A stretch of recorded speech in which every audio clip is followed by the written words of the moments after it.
టారిల్ transformers and India rectifiers stock ఉంది కదా, ఈ స్టాక్ రీసెంట్ గా సిగ్నిఫికెంట్ లోస్ కి పడింది.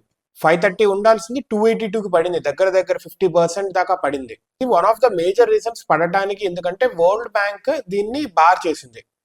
దీంట్లో చిన్న తప్పులు జరుగుతున్నాయి, ఇది వరల్డ్ బ్యాంక్ కి రాంగ్ నోటీస్ ఇచ్చింది అని చెప్పి వరల్డ్ బ్యాంక్ దీన్ని బార్ చేసింది. అయితే అసలు ఏం జరిగింది, వరల్డ్ బ్యాంక్ బార్ చేయడానికి రీజన్ ఏంటి, దీని ఎఫెక్ట్ స్టాక్ మీద ఎలా పడింది, future and growth of this stock ఎలా ఉండబోతుంది, కంపెనీది కూడా ఎలా ఉండబోతుందో చూద్దాం. ఈ company Nigeria electricity transmission project 4 ఏళ్ల కిందట పనిచేసింది. అయితే దీనికి సంబంధించి అన్ని ట్రాన్సాక్షన్స్ కూడా జరిగిపోయినాయి. అయితే వరల్డ్ బ్యాంక్ ఏమంటుందంటే ఈ ట్రాన్సాక్షన్స్ లో ఏదో మతలబు ఉంది.